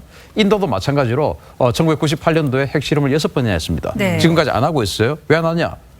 핵이 완료됐기 때문에 완성됐기 때문에 안 하는 겁니다. 그런데 당시 인도의 핵 위력이 30킬로톤, 파키스탄이 45킬로톤이에요. 북한은 우리 주장대로라면 50킬로톤, 일본 주장으로라면 150킬로톤, 미국 주장으로는 1.5메가톤이에요. 네. 어마어마한 핵무기를 개발을 이미 했기 때문에 풍계 핵실험 필요 없다. 필요 없는 것을 다른 사람들에게 마치 다른 국가들에게 마치 전향적인 어떤 그 자세를 취하고 있는 것처럼 보여주는데 활용했을 뿐이다라는 것이고 또 마찬가지로 이번 동창리 엔진 실험장이라든지 미사일 발사대라든지 이런 것들도 사실 저는 큰 의미가 없다고 생각합니다. 왜냐하면 북한이 지금 그 화성 14형, 화성 15형을 발사하는 데 사용했던 그 엔진은 백두산 엔진이라고 해서 엔진의 신뢰성은 이미 확보를 다 했어요. 그러면 엔진 시험장이 필요합니까? 필요 없습니다. 화성 14, 화성 15를 통해서 보여주지 않은 것은 엔진의 신뢰성을 보여주지 않은 것이 아니고 제도력 기술을 안 보여준 겁니다. 그렇기 때문에 이 엔진 실험장 아무 의미가 없어요. 두 번째, 미사일 발사대를 없앤다고 했는데 그게 또 무슨 의미가 있느냐? 의미 없습니다. 지난 열병식 때, 이번 열병식 말고 지난 그 2월 달에 있었던 열병식 때 북한이 화성 15형을 이동식 미사일 발사대에 싣고 나왔습니다. 즉 이동식 미사일 발사대로 쏘는 시스템이지 지상 고정식 발사대에 쏘는 시스템이 아니에요. 고정식 미사일 발사대에 쏘는 시스템이라 미국이 저렇게 걱정하지 않죠. 마음먹으면 언제든지 때릴 수가 있으니까. 이동식 미사일 발사대는 어디에 숨어서 할 수 없다. 이런 것이기 때문에 따라서 이번 이 북한의 이 발표는 나름대로 지난 4.27, 6.12보다는 전향적일 수는 있지만 실제적으로 미국이 이 정도는 되겠다라고 흡족할 만한 내용은 전혀 아니다라고 저는 말씀드리겠습니다. 알겠습니다. 자, 조금 전에 이 남북 정상의 3차 정상회담 합의문 발표가 지금 막 끝났죠. 일단 생중계로 보신 것처럼 이번 회담 9월 평양 공동선언으로 명명이 됐습니다. 네, 김 위원장의 서울 방문 등이 합의가 됐는데 동대문 프레스센터 연결해서 자세한 내용 알아보겠습니다. 최지원 기자, 진행 상황 전해주시죠. 네, 보신 것처럼 조금 전 남북 정상이 공동선언문을 서명하고 공동 언론 발표를 마쳤습니다. 이번 공동선언문은 9월 평양 공동선언으로 명명이 됐는데요. 김정은 위원장은 먼저 핵무기 없는 평화의 땅 노력에 확약했다며 가까운 시일 내에 서울을 방문하겠다고 공식으로 언급했습니다. 우리 앞길에 탄탄대로만 있지 않겠지만 난관을 극복해 나갈 수 있다고도 했습니다. 김 위원장이 결국 직접 비핵화를 언급하지는 않았습니다만 이어진 문재인 대통령 발표에선 남북이 처음으로 비핵화 방안에 합의했다고 공개했습니다. 문 대통령은 북측이 동창리 엔진 시험장 미사일 발사대를 유관국 참여하에 영구 폐쇄하기로 했고 미국의 상응 조치에 따라 영변 핵시설 영구 폐기 같은 추가 조치도 취해 나가기로 했다고 공개했습니다. 서울 회담도 올해 안으로 규정하고 동서해선 철도와 도로 연결 착공식을 올해 안에 할 것이라고 했습니다. 개성공단과 금강산 산업 정상화도 알렸습니다. 앞서 생중계로 공개된 합의문에는 9월 평양 공동선언이라는 제목의 한 페이지 반 분량의 합의 내용이 담겼습니다. 합의문에는 앞선 언론 발표 내용을 포함해 비부장지대 적대관계 종식, 동서해선 착공식, 이산가족 인도적 지원과 10월 평양예술단 서울 공연, 그리고 2023년 하계올림픽 공동 개최 등 구체적인 방안이 담겼습니다. 양 정상이 임석한 상태로 앞서선 남북 군사 분야 합의서 서명식도 이루어졌는데요. 우리 측에선 송영무 국방장관과 북측은 노광철 인민무력상이 서명했습니다. 남북 정상은 앞서 오전 9시 59분부터 11시 9분까지 약 70분 동안 배석자 없는 단독 회담을 가졌습니다. 회담장 내부 모습은 어제와 마찬가지로 생중계되지 않아 공개 육성은 들을 수 없었습니다. 이번 2차 회담은 별도의 확대 회담 없이 단독 회담만 이루어졌습니다. 양 정상은 옥류관 오찬을 한 뒤 만수대 창작사 등을 둘러볼 예정입니다. 지금까지 동대문 프레스센터에서 TV조선 최전입니다. 자, 홍현익 세종연구소 외교연구실장도 새로 지금 자리를 감게 했는데요. 전체적으로 보면 지금 얘기를 발표 내용을 보면 비핵화의 부분에 관해서는 뭔가 좀 뭐 진전은 됐지만 뭔가 좀 부족하다 이런 얘기가 많고요. 그다음에 남북 관계라든가 군사 분야의 완화에 대해서는 상당히 많은 진전이 있었다. 네. 이게 과연 북미 회담으로 인한 추동력을 만들 수 있느냐 여기에 대해 이제 관심이 있는데 어떻게 네. 보셨습니까? 그러니까 트럼프 대통령이 기다리는 거는 핵 신고 부분에 있어서 전체의 모습을 보여주기를 이제 지금 바라고 있는 상황인데요. 예. 그런데 뭐 미국의 뜻대로만 세상이 돌아가는 건 아니기 때문에 그렇습니다. 그러나 이제 다른 방면에서 엔진 실험장 이 폐기를 창관단 하에서 뭐 하겠다.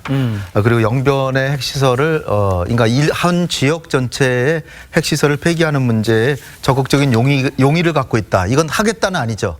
용의를 갖고 있다.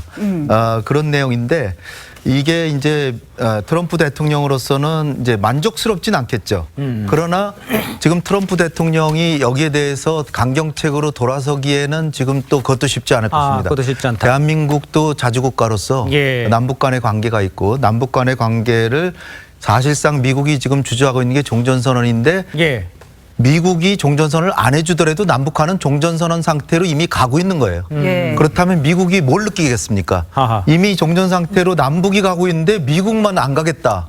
그 미국이 평화를 원치 않는 듯이 보일 수도 있잖아요. 예. 그렇기 때문에 제가 볼 땐 지금 트럼프 대통령이 여유 있는 상황도 아니고 하기 때문에 네. 또 김정은 위원장 신뢰한다 그랬고 김정은 위원장이 다른 방식이지만 비핵화의 다른 성의를 또 보이고 있는 거거든요. 예. 그렇다면 이거를 그냥 이거 별거 아니다라고 하기는 좀 어렵지 않을까. 예. 그러니까 북미 간에 지금 정상회담을 날짜를 잡지는 않겠지만 폼페이오 장관을 다시 보내서 우리가 원하는 건 핵신고다. 근데 그 부분에 있어서는 지금 얘기가 없는 거 보니까 예. 다시 한번 협상을 하자. 예. 아니면 폼페이오 장관이 바로 안 가더라도 북미 간의 실무 협상을 통해서 기반을 마련하고 폼페이오 장관을 보내든지 그런 식으로 순서가 되지 않을까. 지금 그럼 홍 박사님 얘기는 지금 미국이 처한 상황이라든가 미국이 봐야 하는 상황이다. 남북이 움직이는 상황을 봐서 무조건 거부하고 독자적으로 가기는 지금 어려운 상황이다. 이렇게 얘기를 해주셨는데 신 박사님께서 얘기를 하신 거 보면은 지금 얘기한 추가 핵실험진 동창이라든가 영변이라든가 이런 데 유관기관이 가서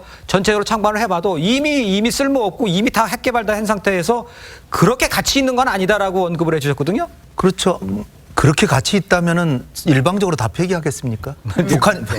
지금 북한의 위치가 예. 북한의 위치는 지금 대한민국과 경제력으로 비교하면 43분의 1이고 미국에는 600분의 1입니다. 그러면 군사적으로 군사비, 국방비를 치면 미국에 아마 1000분의 1도 안 될 거예요.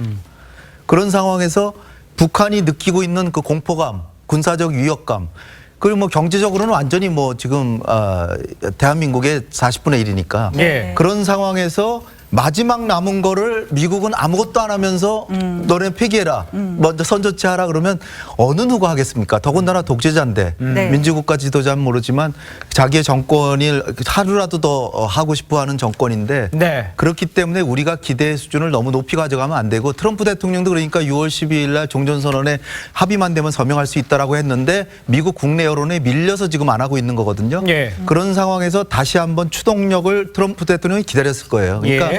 문재인 대통령 만나셔가지고 그렇다면 다시 한번 협상을 해보겠다. 뭐 정상회담 날짜를 잡진 않겠지만 예. 그런 식으로는 갈 동력 정도는 된다. 이렇게 자, 생각합니다. 그렇게 갈 동력 정도는 된다라고 얘기했는데 지금 내용을 보면요. 용의가 있다. 그러니까 상응하는 조치가 따라와야 한다는 얘기잖아요. 그 상응하는 조치가 종전선언이면 이야기는 더 복잡해지는 상황 아닙니까? 어떻게 보셨습니까? 미국은 예. 제1차 판문점 선언에서 했던 그걸 구체적으로 무슨 비핵화를 하자 그런 게 아니고 그때도 한반도 비핵화를 하기로 합의를 했다. 뭐 예. 이렇게 표현이 돼 있잖아요. 예. 그러니까 하나의 그 선언적인 이야기지 실제 시간이 가면서 이래 보니까 비핵화 한다는 게 아니다. 하는 데서 지금 자꾸 불신이 증가되는 거예요. 싱가포르 회담 할 때까지만 해도 정말 포괄적인 내용으로 해봤지만은 그 후에 구체적인 노력과 성의가 있을 거다 했는데 그게 따르지 않으니까 아까 우리 홍 박사님이 그 여론에 밀려서 그지만은 여론도 있고 실제 트럼프 정부가 가만히 대화 나눈 거니 이래 종합적으로 보니까 약속한 것도 안 지키는 것도 있고 이래서 불신이 자꾸 증가되어 있는 시점이에요. 그러니까 이제 이게 신뢰가 한번 떨어지면은 이야기를 자꾸 더 센 이야기를 해도 잘 안 믿는 성향이 있어요. 폼페이오가 어떤 사람입니까?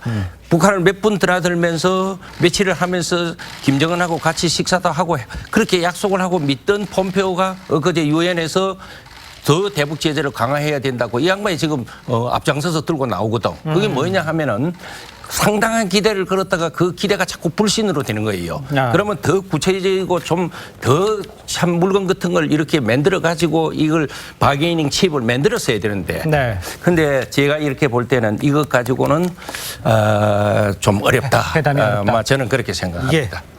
저는 홍 의원님 오셔서 되게 반갑습니다. 많은 부분의 의견이 공유가 되는데요. 지금 말씀하셨듯이 남북 관계나 남북 간의 어떤 긴장 완화 이런 부분이 북한 문제나 북미 관계를 추동하는 힘을 줄 수 있는 부분은 분명히 있고요.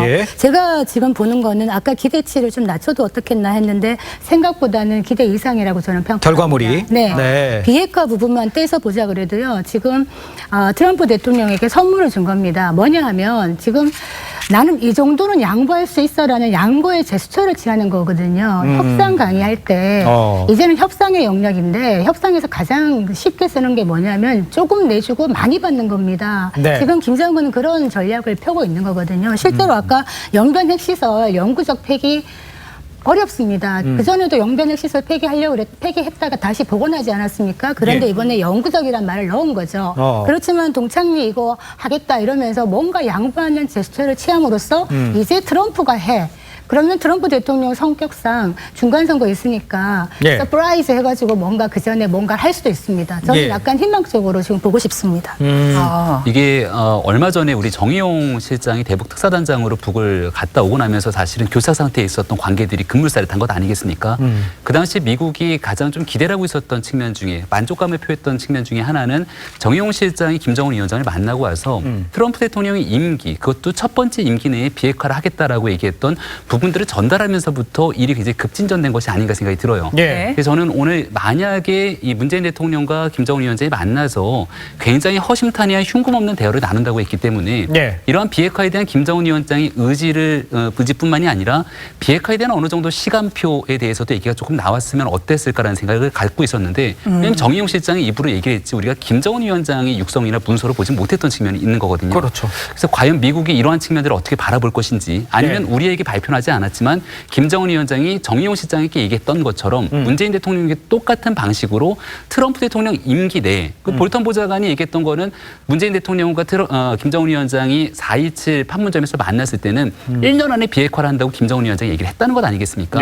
그 문제에 대한 확약을 어떤 방식으로 받아왔는지도 굉장히 주목되는 대목입니다. 지금 보면 우리 나오신 패널분 중에서도 조금 어려울 것 같다라고 얘기하는 북미 간의 대화가 어려울 것 같다라는 얘기가 있고 또 추동력이 있을 수 있다라고 얘기가 지금 엇갈리고 있는 상황인데 그 상응하는 조치, 요 단서 이거는 도대체 종전선언입니까? 뭐라고 봐야 되는 겁니까? 상응하는 조치라고 단서를 달아놓은 거. 지금으로 봐서는 이제 종전선언이라고 이제 보여지는데요. 그거는 이렇게 내줄 종전선언을 해주면 그러니까 김정은의 계산법으로 하면 지금은 아무 북한이 가만히 있어도 종전선언까지는 갔어야 된다라고 보는 거죠.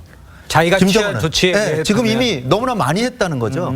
그리고 따지고 보면 트럼프 대통령은 한미연합 훈련을 대규모 훈련 중단한다는 말 한마디 하고 북한은 행동으로 5가지를 하고 있는 거거든요. 핵과 미사일 실험 안 하고 있고 그다음에 그 핵실험장 폐기했고 엔진 실험장 해체했고 3명 돌려보냈고 그다음에 55구의 유해를 보냈고 그다음에 지금 유해 발굴 계속하고 있으니까 아마 조만간에 또 발표될 겁니다. 아마 100구나 또 돌려보낸다 또 나오겠죠. 그러면 트럼프한테 이제 선물이 되고 가장 중요한 것은 오늘 그 배석자 없이 김정은 위원장하고 문재인 대통령 두 분이 독대를 했기 때문에 거기서 한 얘기를 다 여기 싫지 않았다. 저는 이렇게 보고요. 그 내용은 일부러 왜냐하면 문재인 대통령이 유엔에 가서 트럼프 대통령을 만나서 구두로 전할 내용을 오늘 한 거죠. 그러니까 배석자 없이 했다는 거는 더 큰 의미가 있어요. 아무도 모른다는 거죠. 세상에. 두 사람 외에는. 그러니까 트럼프 대통령 얼마나 궁금하겠어요. 그러니까 문재인 대통령 오시기를 간절히 기다리고 있을 거라고 저는 보고요. 거기서 아마 전달할 겁니다. 그러니까 다시 한번 김정은 위원장이 제 귀에다 당신 첫째 임기 중에 하겠다는 의지는 갖고 있는데 그러나 선행동을 할 수는 없다는 거를 분명히 했다. 그럼 뭐 선택을 하시라. 대통령께서 선택은 하시는데 그러나 하겠다는데 종전선언이라고 하는 북한에서도 그 의미를 계속 지금 낮춰서 이거는 주한미군이나 이런 거하고 전혀 상관없다는데도 그거를 안 해줘서 모든 걸 다 작년 말 상황으로 돌릴 것이냐 아니면 또 한번 기회를 주는 차원에서 종전선언을 하고 종전선언의 의미를 유엔사를 포함해서 지금 현 휴전협정을 계속 유지하는 가운데 종전선언만 해주고 북한의 신고를 받을 것이냐. 예. 트럼프 대통령은 저는 종전선언하고 신고하는 받는 쪽으로 저는 움직이리라고 그러니까 두 개가 이제 맞교환되진 않지만 한 시간이라도 먼저 뭔가라도 먼저 하면 조치가 있으면 그 진행이 된다. 그거 그러니까 트럼프가 받을 수 있을 수밖에 없다. 지금 아마 구두로 김정은은 신고를 할 확실한 의지를 갖고 있다는 걸 표명했을 거고요. 의지를 전달하면 그걸 이제 그걸 선행동이라 볼 수도 있는데 사실 말을 행동이라고 보기는 좀 그렇지만 확실한 의지를 우리 대통령의 귀를 통해서 다시 트럼프 대통령에게 전달하면 문재인 대통령을 믿고 종전선언을 하면 그 다음에 안 하면 문재인 대통령의 트럼프 대통령에 대한 신뢰로 연결이 되겠죠. 그러나 그 정도는 지금 어제 그 환대나 이런 모습을 보면 김정은이 그 정도의 약속은 지킨다라고 보면 거기까지는 가지 않을까. 독대한 두 분의 그 비하인드에는 그러니까 우리가 지금 이 선언문에 나오지 않은 많은 것들이 곧 유엔에서 뉴욕에서 있는 유엔 총회에서 트럼프 대통령에게 전달할 수 있는 문재인 대통령에 전달할 수 있는 뭔가가 있을 것이다. 그것이 키가 될 수도 있을 것이다. 이런 얘기인데 어떻게 보셨습니까? 저는 조금 다르게 생각하는데요. 지난번 문재인 대통령이 백악관을 방문했을 때 트럼프가 길려면 길리고 엄청난 그 회담을 치고 실컷 딴 이야기 하다가 또 사실은 이야기할 기회를 갖다가 얼마 주지 않았다 하는 건 언론에 다 보도가 되었잖아요. 그리고 이제 이런 회담을 하고 나면은 여기에 주한미 대사관도 있고 우리 외교부도 있고 이번에 외교부 장관을 데리고 간 것도 그런 어떤 의미에서 실무자끼리 구체적인 무슨 그 다 논의가 돼요. 그래가지고는 서로가 그렇구나 하는 걸 이해를 하고 앉는 거지. 문재인 대통령이 안 오니까 정말 아무것도 모르겠다 만나고 싶다 이렇게까지는 아닐 것 같아요.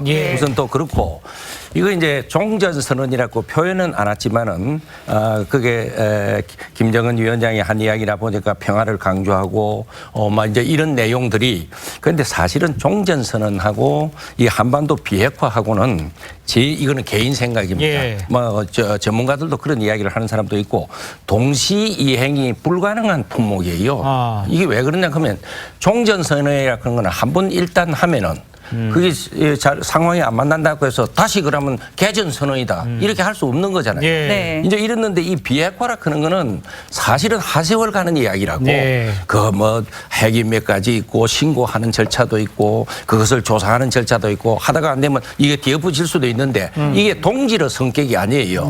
그러면 이제 북한을 정말 신뢰관계가 있고 말 한 번 하면 딱딱 실천을 하는 것 같으면 한다 하면은 그걸 믿고 이렇게 하지만은 더구나 지금 싱가포르 회담에 의해 불신이 자꾸 정돼 있단 말이에요.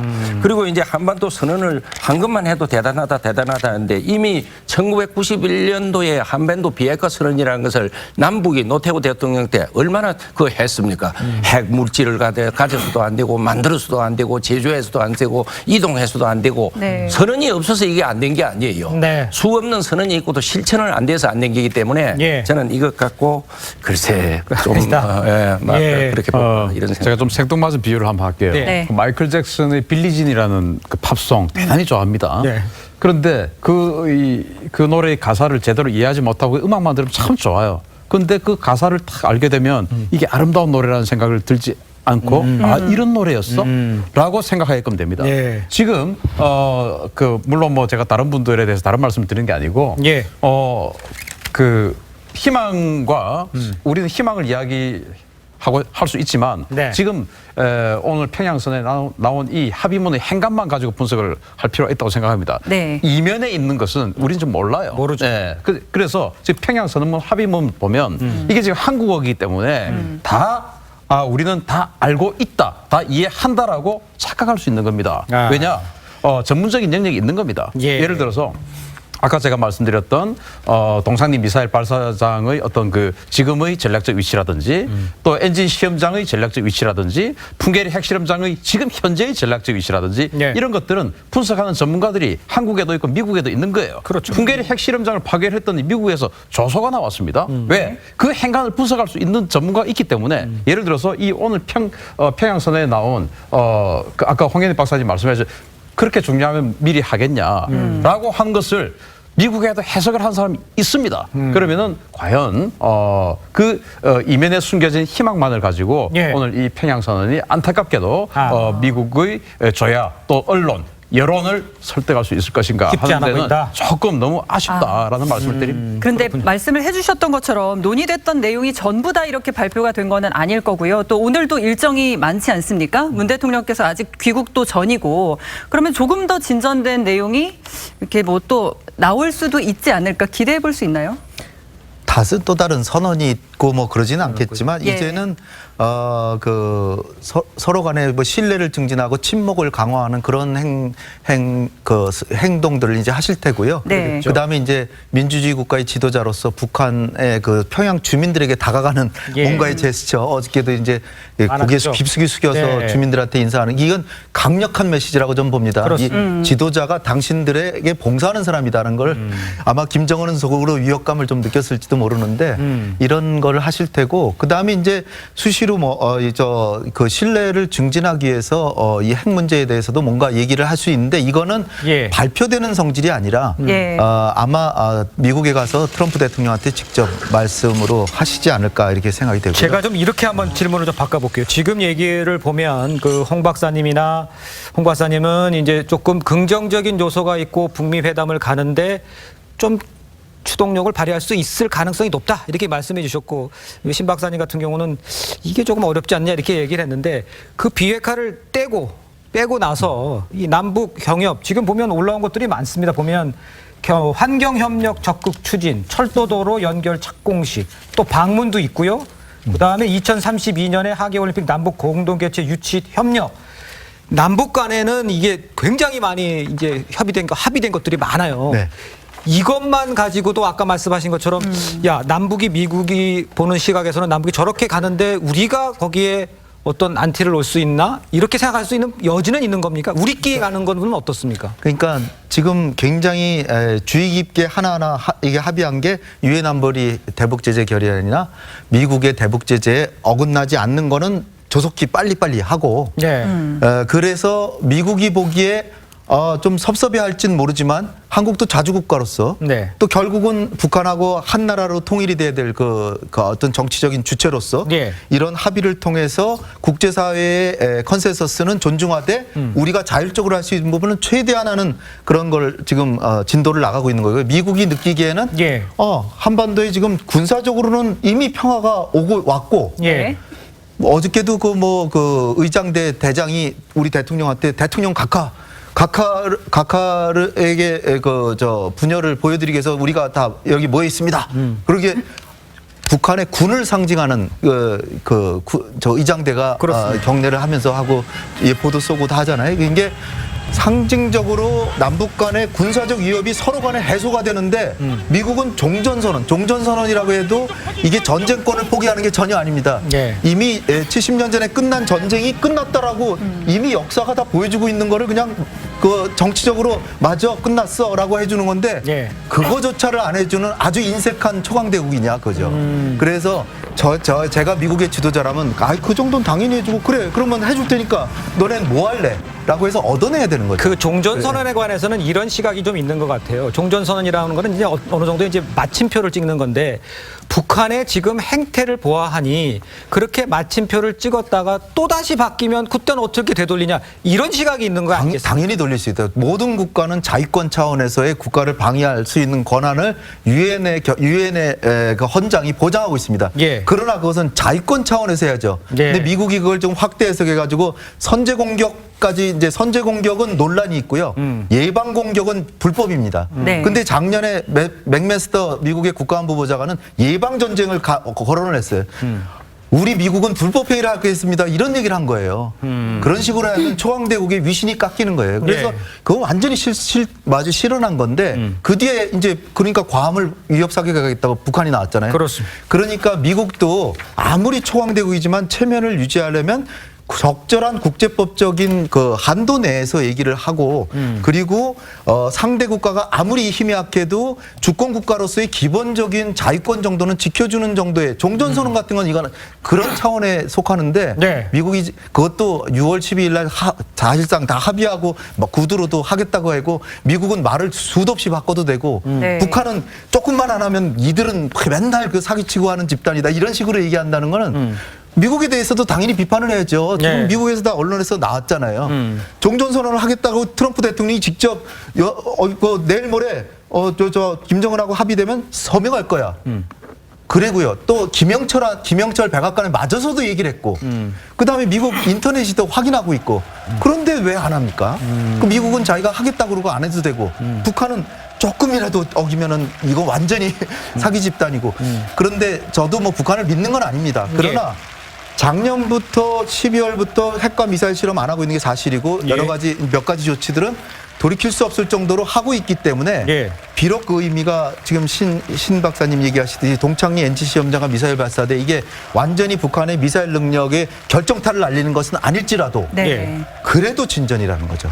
그러니까 계속 하나하나 없애가다 보면 궁극적으로 목표에 달성한다는 그런 측면에서 보자는 거죠. 그러니까 진전은 알겠는데 이제 미국이 원하는 진전이라는 게 최소한 핵 리스트 정도 하고 현재 핵에 대해서 이렇게 갖고 있다 정도는 보여달라는 걸 계속 요구했잖아요. 근데 그거를 왜 안 했을까라는. 네, 근데 미국이 진짜 원하는 게 무엇인지 한번 생각을 해봐야 되는데 CVID 지금 까먹고 있는데요. CVID에서 얼마 전에 트럼프 대통령이 뭐라고 양보까지 했냐면은 거기서 되돌릴 수 없는 이런 부분에서 20%로 얘기했습니다. 완전한 비핵화가 아니라 그게 뭔 얘기냐면 북한 문제가 미국에게 최우선순위였던 적이 없습니다. 미국 외교에서. 그렇지만 작년 말에 미국 본토를 겨냥할 수 있는 화성 15형이 나옴으로써 이거 위협적인데 하면서 우선순위를 두게 된 것이거든요. 그래서 트럼프 대통령은 거기에서 미국을 겨냥할 수 있는 미사일만 제거해도 나는 20%를 비핵화에 그걸로 볼 수 있겠다라는 언지를 준 겁니다. 그래서 이런 부분에 대해서 완전한이라는 데 너무 집중을 하다 보면 비핵화 협상이 어려울 수밖에 없지만 중간에 많은 부분에 징검다리가 있을 수 있다. 많은 부분 북한이 믿을 수 없게 행동한 건 맞습니다. 저도 아직 믿지 않습니다. 그렇지만 그런 근거 없는 희망이 아니라 한반도 평화라는 어떤 지금 트럼프, 문재인, 김정은 이 어떤 조합이 이루어낼 수 있는 이런 시기가 왔을 때 그 희망을 현실로 만들어내야 되는 게 우리의 몫이 아닌가 저는 그렇게 생각을 합니다. 그렇군요. 자, 지금 시청자 여러분께서는 문재인 대통령과 북한 김정은 위원장이 평양 공동선언을 한 내용을 직접 보셨고요. 지금 그 선언 내용문 안에 어떤 내용이 담겨 있었느냐에 대해서 우리 모두가 지금 관심을 가지고 지켜봤습니다.